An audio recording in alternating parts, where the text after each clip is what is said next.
Sacha Krishna Bhakti Pratidevi Satyavate Namo Namah. En fait,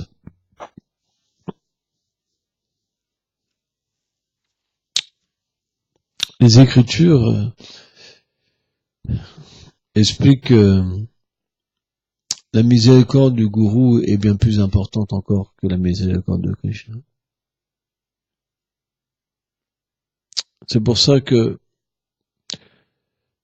Srila Narottam Das Thakur, il a écrit ce fameux verset Om Agana Timirandasya Ganam Janam Shalakaya Shakshura Militam Jena Tasme Shigula Venama.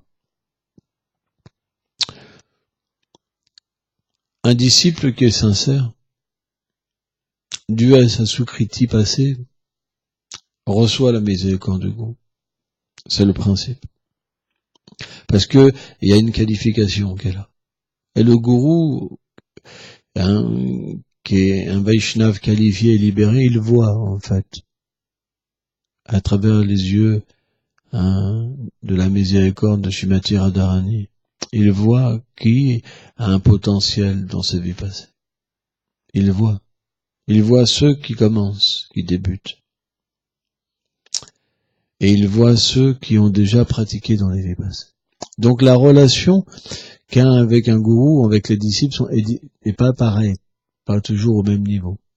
Il y en a une, c'est plus externe, où il va aider le disciple à progresser et à quitter ses attachements, son orgueil, son avidité, sa position illusoire dans le monde matériel, où il pense je suis un homme, je suis une femme, je suis fort, je suis faible, je suis gros, je suis maigre, j'ai des complexes, je suis plein de fierté pour moi-même, etc. Et là, le gourou, il engage en fait les qualités que cette personne a acquises au contact de la nature matérielle. Ce sont des fausses qualités en fait, qui n'ont rien à voir avec sa nature éternelle. Mais en engageant ces qualités, sous n'importe quelle forme de service, le néophyte peut progresser. Donc il se fait initier, et il peut progresser, comme il peut stagner. Ça dépend la vision qu'il a du gourou et la relation qu'il a avec le gourou. S'il se fâche contre le gourou, il souffre. Et il vit une vie de misère, où tout lui est caché.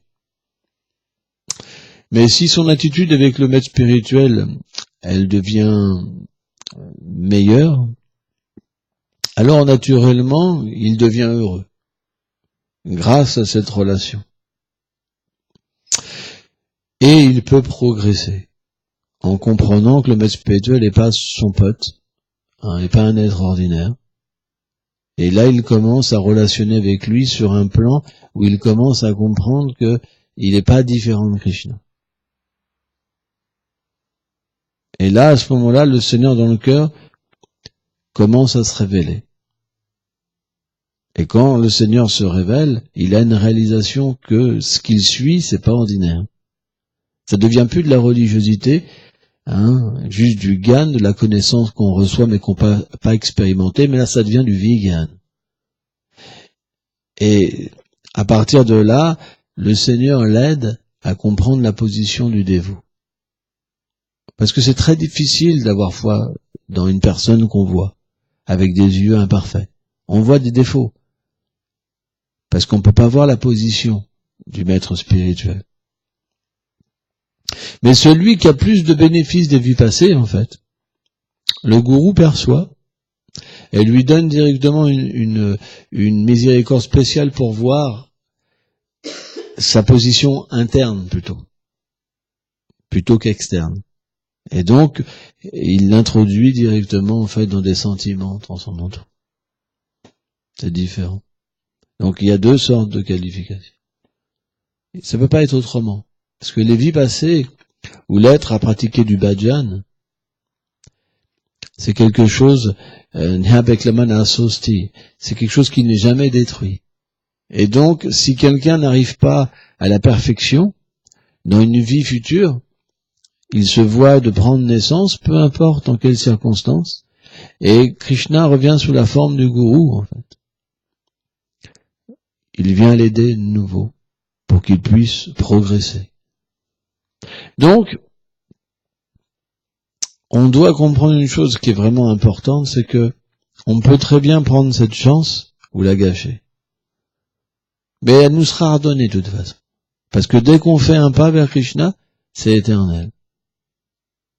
Mais il y en a qui peuvent devenir des purs dévots et réaliser que le chant des saints noms les amène directement à Goloka Vrindavan. Parce que c'est directement Radha Krishna, comme il y en a qui ont du mal à chanter leur tour. Ça, c'est un choix. Parce que la position et l'attitude, tu comprends, c'est la seule chose qui fait que ça se dévoile ou ça se cache. Les acharyas prennent l'exemple du soleil. Vishwanath Chaitanya Thakur, en fait, il fait un dialogue entre Brahma et le Seigneur suprême dans sa forme de Garbhokaishai Vishnu, quand au début de la création, il réalise le Seigneur, en fait. Et donc il y a un dialogue où le Seigneur explique qu'il donne sa kripa shakti, sa miséricorde à ses dévots. Tout. Full. On n'obtient jamais la miséricorde directement de Krishna. Toutes ces philosophies qui disent, alors c'est rigolo, ils disent on n'a pas besoin d'intermédiaire, en fait ils ne voient pas Dieu. Le Seigneur est réciproque avec eux pour qu'ils puissent faire de la sukriti pour un jour rencontrer un pur dévot dans la prochaine vie. Mais ils ne voient jamais Dieu. Ils vont vous dire que Dieu est le seul, l'unique, mais ils peuvent pas le décrire. Intéressant.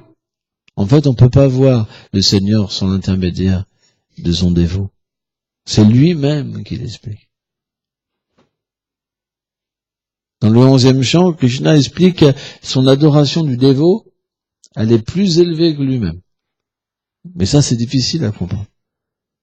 On peut pas être un néophyte et accepter ça. Il faut, en fait, pouvoir voir comment le pur dévot, il fait des arrangements pour nous pour qu'on puisse progresser. Il n'y a que quand, au Magana, que les yeux s'ouvrent, que les yeux transcendantaux intérieurs de l'âme s'ouvrent et qu'elle puisse faire du bhajan et voir Golok Vrindavan et être complètement sidérée, émerveillée et dans un océan d'extase pour comprendre tous les arrangements que le gourou a fait pour elle. Et là, il réalise, il dit, waouh, Gurudev, waouh. Et c'est dingue parce qu'il voit comment le maître spirituel était conscient de ses fautes et des arrangements qu'il a fait spécialement pour le déposséder de son orgueil, etc., etc. C'est dingue, c'est un truc de fou. C'est un truc de fou. Les phrases que dit le gourou, ça a un impact sur notre vie, c'est inconcevable, sauf pour un offenseur. Si quelqu'un dissipe un offenseur, les paroles du gourou, elles sont amères. Il se sent attaqué, il se sent jugé. Juste la souffrance et les péchés, il va recevoir. Mais celui qui a la qualification, qui a un peu d'humilité, et surtout qui a la qualification de ses vies passées, même s'il se comporte mal, le maître spirituel, il fera les arrangements pour le déposséder de son orgueil et faire de lui quelque chose de beau. Comme une fleur qui sent un parfum merveilleux. C'est vrai. C'est pour ça, on est tous des plantes. Mais il y en a qui se cachent derrière une pierre, ils reçoivent pas le soleil, comme il y en a qui reçoivent le soleil. Mais c'est nous qui décidons de se cacher. Parce que l'indépendance, c'est la seule cause de notre souffrance. Elle nous empêche de voir Radha et Krishna. Elle nous empêche de comprendre le nectar, de comprendre quelle est l'essence de notre vie. Elle nous empêche. On ne peut pas comprendre. On pense que c'est l'indépendance, c'est la chose la plus sûre. Mais c'est la cause de notre souffrance. Indépendance, ça veut dire concupiscence, envie, convoitise, jalousie, toutes ces choses-là. Mais dès qu'on s'abandonne, par la grâce du maître spirituel, parce que nous-mêmes, on ne peut pas s'abandonner. Mais le Seigneur va faire à travers son dévot les arrangements. À ce moment-là, on va comprendre que cette indépendance, c'est le pire ennemi, en fait. Et on va prier pour que Krishna nous donne encore plus de miséricorde. Quand on va comprendre la position des dévots, même dans notre bhajan, en fait, quand la position des dévots vont venir en nous, elles s'opposent pas, au contraire, elles embellissent notre bhajan. Elles l'embellissent. Même si quelqu'un pouvait méditer sur les Astakalila, par exemple, de Krishna, hein, et que, alors bien sûr, les Astakalila, c'est Radha et Krishna, c'est les associés de Krishna, c'est l'environnement de Krishna, c'est les fleurs de Krishna, c'est les arbres de Krishna, hein, c'est les kuns de Krishna, hein, les bosquets, etc. C'est des endroits qui sont illimités.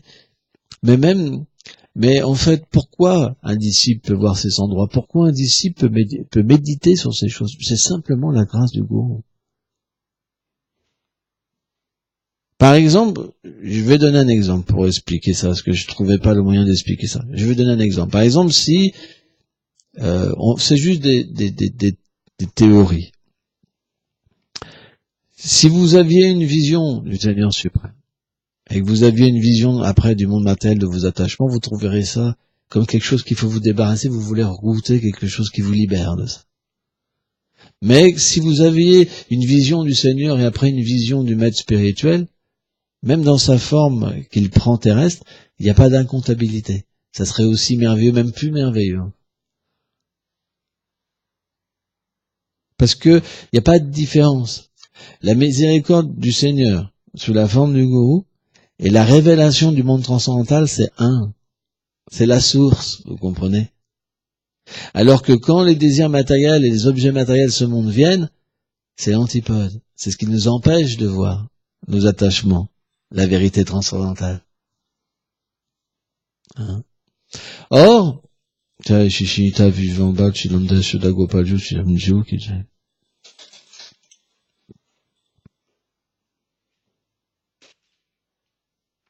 or, ce qu'il y a de merveilleux dans la voie de la dévotion,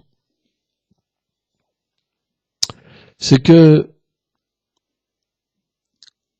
Krishna possède un nom qu'on appelle Hari, et qui veut dire qu'il se situe dans le cœur de son dévot. Alors bien sûr, Vishwanath Chakravarti Thakur quand même explique que c'est pas n'importe quel dévot. Quand le cœur d'un dévot se manifeste comme une fleur de lotus, et que cette fleur de lotus émane la pure dévotion, alors Krishna vient. Lui-même, il vient, en fait. Savourer la dévotion de son dévot, comme une abeille. Hein?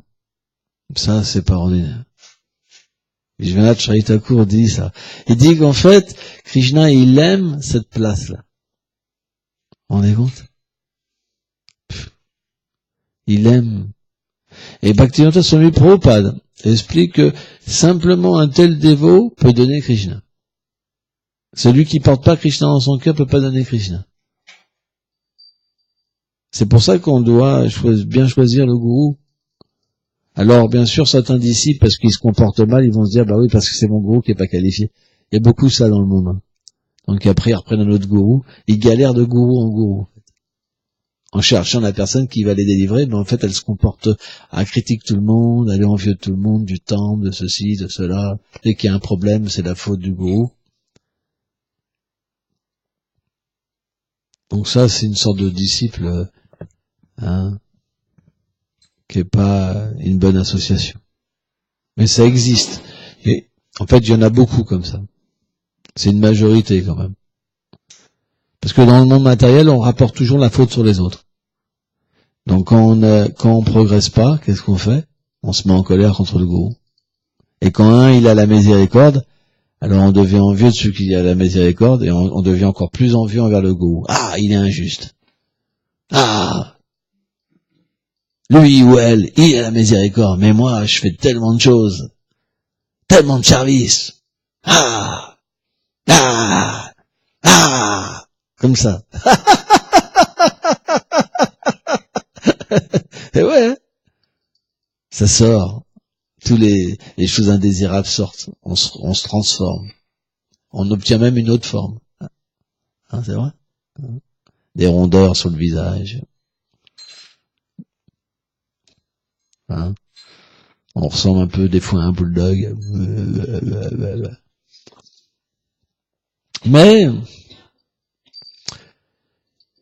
si on peut comprendre l'essence de la bonne attitude et méditer sur le 3e shloka, verset, hein, le Shishastakam, Tinad api sunishina taror api seishnuna amalina malina kirtanya sada ali, et que on comprend que le seul possesseur de l'essence de ces versets, ce sont les Vaishnavas, alors on va essayer dans leur association de percevoir et de demander cette attitude.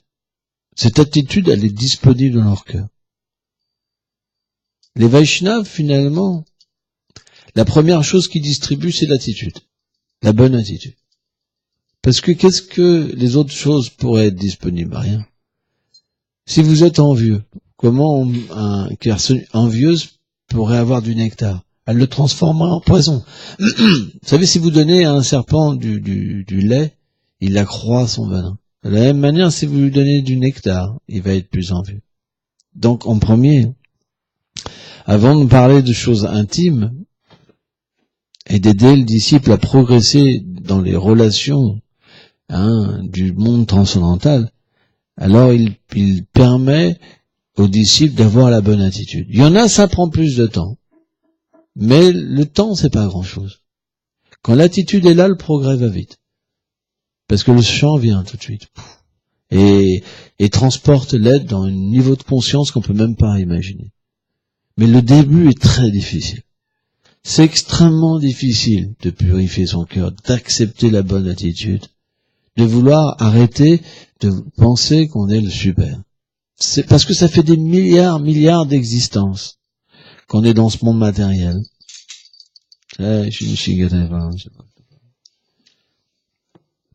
Et qu'on joue à Dieu. Pourtant, on prend des claques. Pourtant, on est obligé d'avoir un patron. On est obligé de baisser la tête, mais on dit ni Dieu ni maître. Ça fait des milliards de vies. Pada jiva, on dit. Donc, automatiquement, c'est pas facile de se débarrasser d'une telle maladie. C'est pas possible. Même, techniquement parlant, c'est incurable. Mais Krishna, il envoie, en fait, des êtres spéciaux pour nous aider. Et ces êtres-là, ils sont comme des docteurs qui peuvent soigner une maladie incurable. C'est spécial. Et pourtant, on peut pas y croire. Parce que c'est difficile de changer. On écoute avec notre faux ego, notre fausse nature. On sert Krishna avec notre fausse nature et on pense que c'est nous. Et pourtant, à un moment dans notre vie spirituelle, il va se passer quelque chose.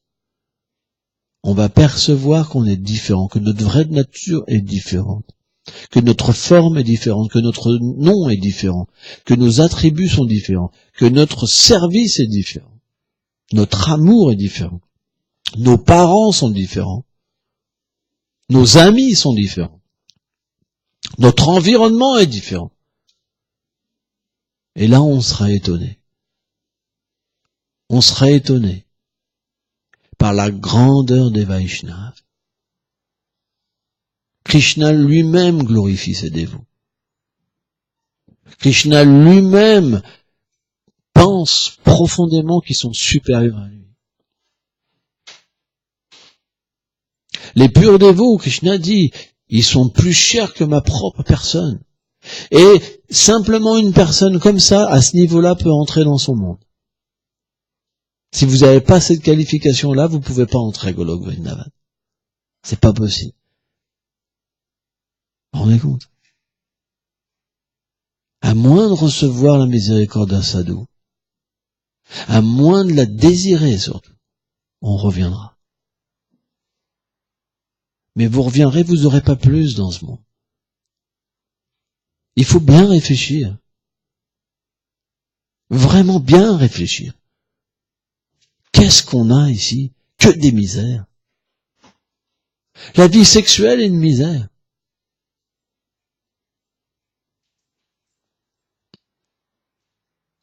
C'est juste, on essaye de sortir de la souffrance par un processus qui nous empêtre dans la matière. Les gens s'unissent avec des animaux. Il y a même dans le Coran des versets pour ça. Eh ouais.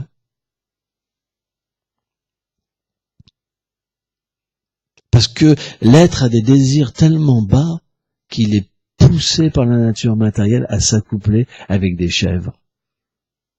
Vous vous rendez compte? Des singes, ce que vous voulez. Il y avait même, j'ai vu en Chine, ou je sais plus, des singes prostitués. Les hommes allaient s'accoupler avec des singes, et ils leur mettaient du maquillage. Vous vous rendez compte? Et ils les habillaient. Il y a des trucs terribles qui se passent. On ne peut pas s'imaginer l'être pour la concupiscence jusqu'à où il peut descendre. Comme l'animal, il peut s'accoupler avec n'importe qui, n'importe où. Et c'est une réalité. Donc, il n'y a que quand on n'a pas de conscience qu'on pense que cette vie sexuelle, elle est la plus merveilleuse des choses. Et qu'on travaille pour ça, qu'on s'habille pour ça, qu'on se maquille pour ça. Qu'on se parfume comme ça, qu'on se met des gouttes de menthol dans la bouche qui pue pour ça, qu'on se regarde dans une glace pour ça, qu'on se fait les biscottos comme pour ça, que les femmes font des régimes pour ça, qu'elles courent pour perdre le kilo. Mais en fait, Brahmaji dit que ce monde matériel, c'est les chaînes de la vie sexuelle. Tous les êtres vivants bougent pour ça. La libération, ça veut dire que ça s'en va de vous. Krishna est dit que quand ce désir-là part, cette personne peut le conquérir. Non, c'est pas facile. Mais la bonne attitude qu'on reçoit du gourou, elle nous libère de la vie sexuelle. Et la vie sexuelle, c'est pas la chose la plus importante. Il y a un niveau plus élevé que la vie sexuelle. C'est la jalousie, l'envie.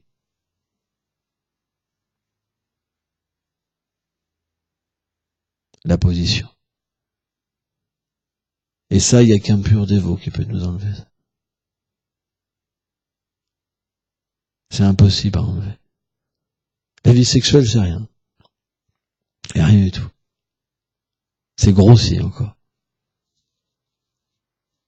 Mais la jalousie, l'envie, la position, l'indépendance, waouh. Même les yogis ne sont pas libérés de ça. Parce qu'ils veulent être un avec Dieu. Il n'y a que les bhaktas qui veulent être le serviteur, le plus petit. Eux, ils sont libérés. Et ceux-là, qu'est-ce qu'ils ont comme désir?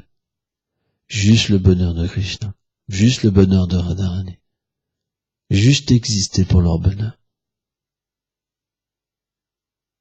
Or, dans ce monde-là, comme Radha et Krishna ont cette nature de réciproquer avec les êtres, alors, ils vivent que pour leur plaisir. C'est un monde parfait. Bhaktivedanta Narayana Goswami Maharaj, grand acharya, venu sur la planète, pour nous libérer.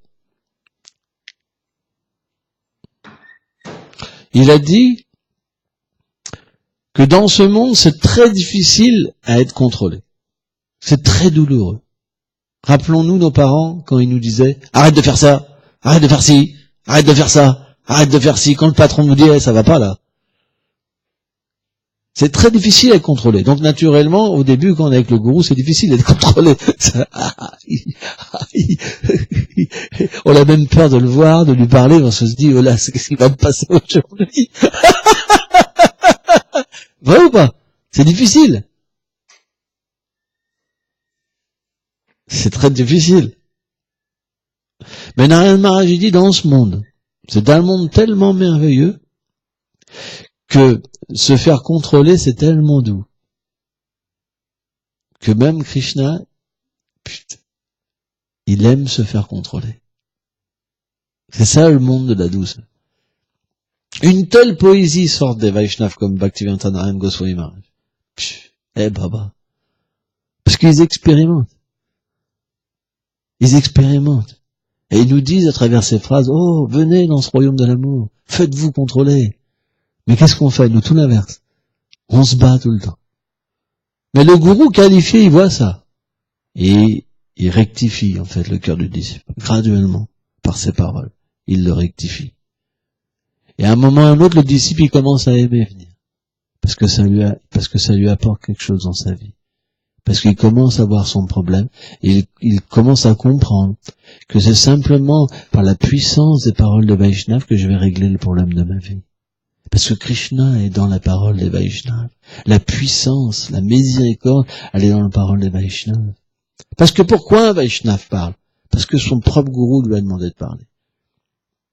C'est un ordre du gourou. C'est un ordre. Fais ça pour moi. Et le disciple, il le fait. Et la même puissance se manifeste. Et le disciple, en fait, reçoit la miséricorde du gourou, du sadguru, de cette manière-là. Srila Prahlad Maharaj, dans le 5e chant, explique que personne ne s'est jamais libéré sans recevoir la poussière d'un Vaishnava. Jamais personne. Libération, ça veut dire atteindre et devenir un associé du Seigneur. C'est pas le brahman impersonnel. C'est pas se libérer de la concupiscence et être chanta.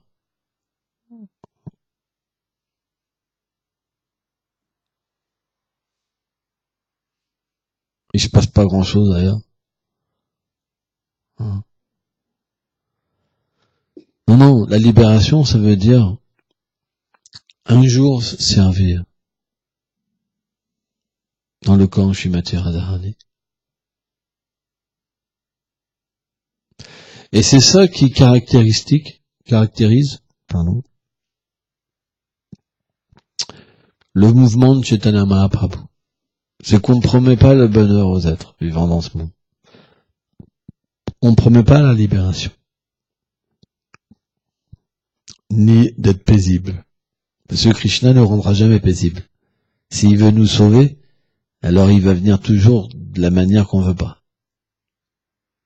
Mais le but, Ananda Shimalasa, ça sera un océan de félicité et d'émerveillement.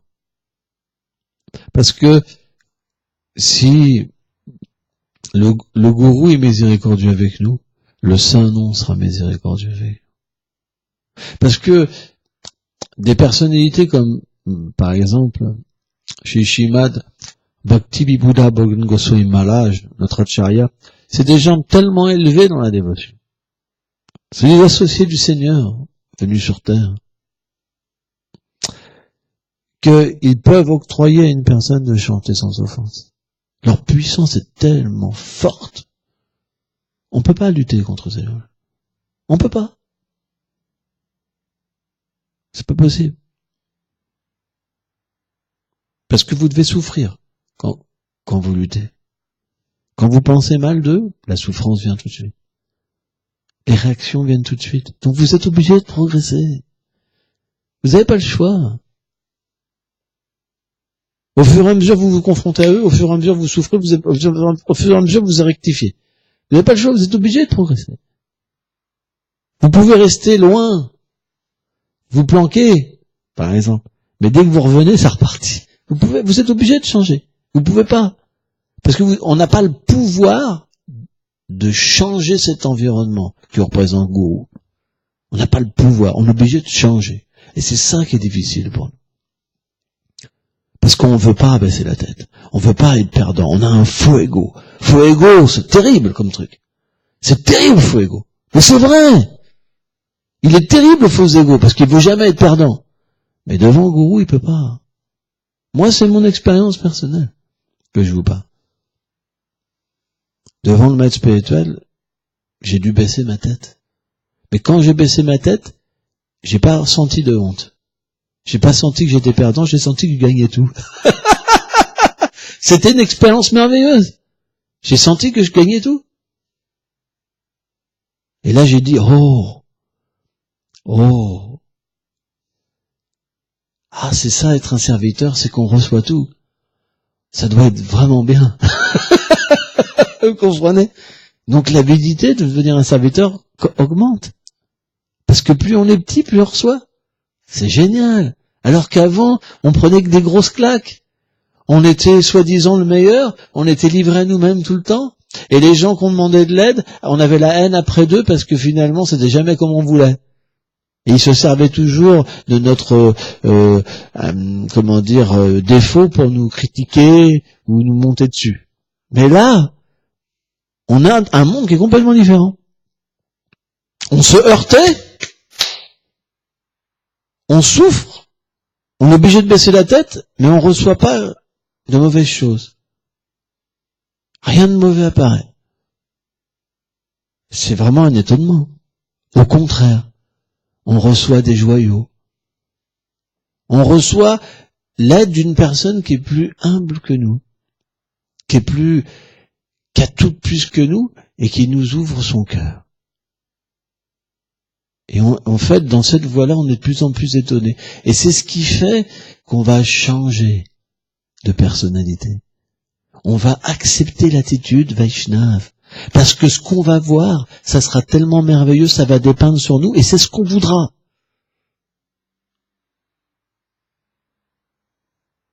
Et là, on devient un Madhyam Adhikari. On quitte la plateforme Kanishta et on devient un Madhyam Adhikari. Fixe. Plus de désir matériel. Notre but, c'est simplement de devenir un atome de poussière aux pieds pareils au lotus, sous les pieds pareils au lotus du Seigneur. Et là, naturellement, le gourou, il devient satisfait. Il dit, oh! Et il a envie de donner encore plus. Plus encore. Et plus, vous vous rendez compte. C'est sans fin. On est obligé d'être endetté. Tout le temps. Plus, de plus en plus, de plus en plus, de plus en plus. C'est une capitulation. À la fin, on devient esclave. Parce que c'est tellement bon. Comme Bhaktivinoda Narayan Maharaj disait, c'est tellement bon d'être contrôlé par un tel sadhu. C'est tellement merveilleux. L'amour se manifeste du cœur du disciple. Et cet amour-là, il n'est pas matériel. C'est un amour transcendantal qui éveille l'être vivant véritable.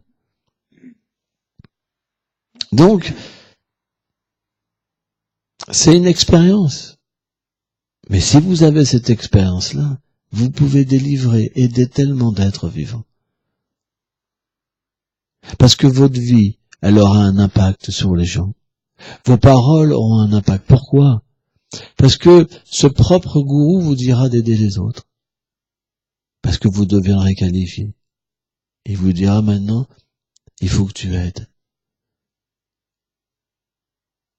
C'est pour ça que on voit des Vaishnavas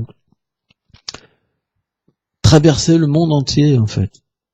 Et l'autre jour, j'ai vu une photo tellement belle, il y avait un Shishimad Bhaktivinoda Narayan Goswami Maharaj, il y avait Shishimad Van Maharaj, Bhaktivinoda Van Maharaj, Shishimad Bhaktivinoda Madhava Maharaj. Ils étaient encore brahmachari, tu vois. Il y avait Narayan Maharaj.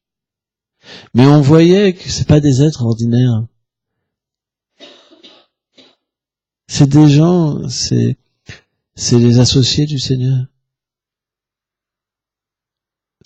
Voilà. Simplement, il y en a un qui est gourou, et il y en a un qui est disciple, et après l'autre devient gourou, et après il y aura un autre qui est disciple, mais Krishna envoie ses serviteurs pour que la bhakti reste, parce que sans ça, elle est interprétée. Vous comprenez? Mais, par la miséricorde du gourou, on obtient la qualification pour juste répéter, pour être comme un perroquet. Et là, il y a un impact sur les cœurs des gens, parce que ça éveille leur réalité. Et ça, quand on écoute ça, ça fait du bien. Ça calme la souffrance, c'est expliqué. Vivacharita Thakur dit quand on écoute les sadhus, l'océan du feu matériel diminue, s'étouffe et devient éteint. La souffrance disparaît. C'est pour ça qu'à un moment, on aime venir écouter. Quand on n'aime pas, c'est qu'on a un problème. Celui qui prend jamais l'association des sadhus, c'est qu'il a un problème. C'est qu'il veut être un gourou, pas un serviteur. Parce que serviteur, le premier service, c'est l'écoute. C'est à ça qu'on reconnaît un Vaishnava, c'est qu'il aime écouter. C'est pas comme Bhakti Kinkar Damodara Goswami Maharaj, ce grand dévot qui est venu là, il a dit, un Vaishnava, il aime autant parler que écouter.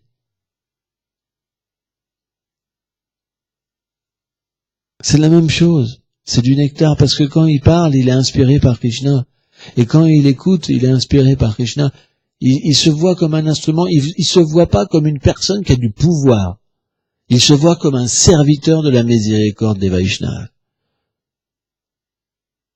Il peut pas s'enorgueillir, ça lui appartient pas. Mais quand on est débutant, quand on reçoit quelque chose, on se l'approprie. Mais ça reste pas. Et on en souffre.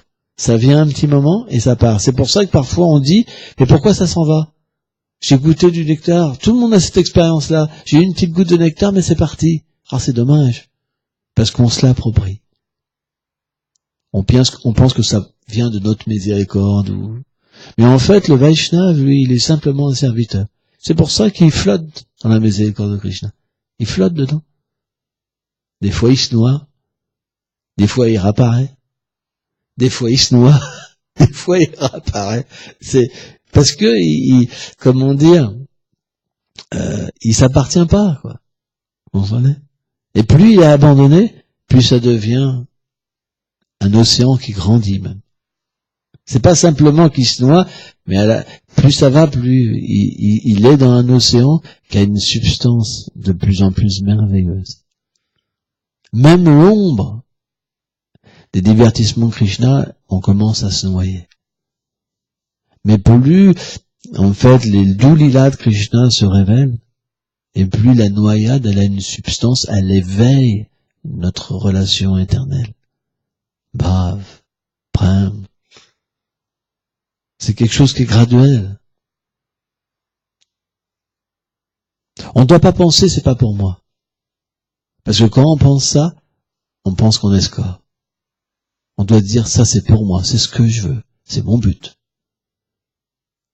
On ne doit pas se faire recouvrir par la fausse humilité qui nous empêche de recevoir la miséricorde. On doit comprendre que ce désir-là, il est légitime pour l'âme. C'est le seul désir qu'on doit avoir. Devenir nous-mêmes, un jour, un serviteur du serviteur, un associé du Seigneur suprême. C'est notre but dans ce monde matériel. Sans ça, les autres buts, ils vont nous amener où? Vous avez pensé à ça? Quand on a ce but, on peut faire toute action. Elle devient secondaire. Et elle plaît au Seigneur. Mais quand ce but n'est pas dans le cœur, c'est du karma. Il donne les réactions dans ce monde. Si ce but vient dans votre cœur, alors il purifiera, les actions purifieront votre cœur.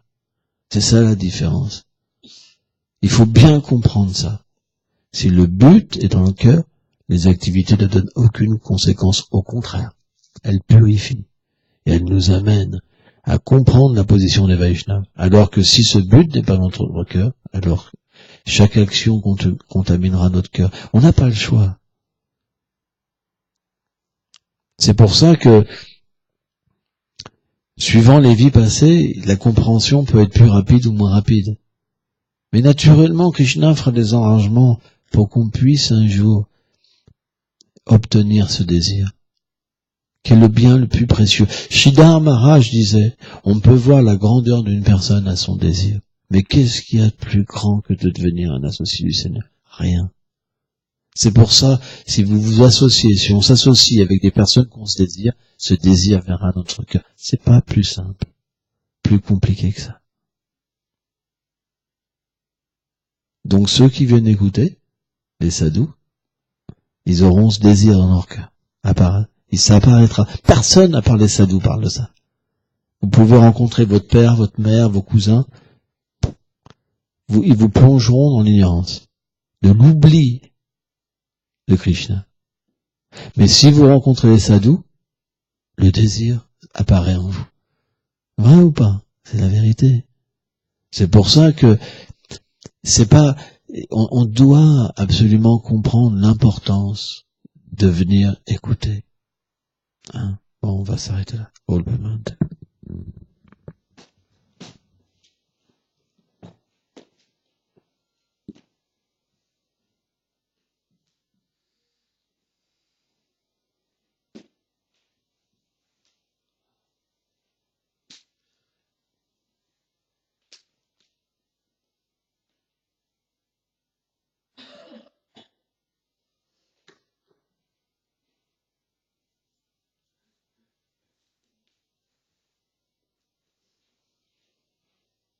J'espérais pas que vous allez trouver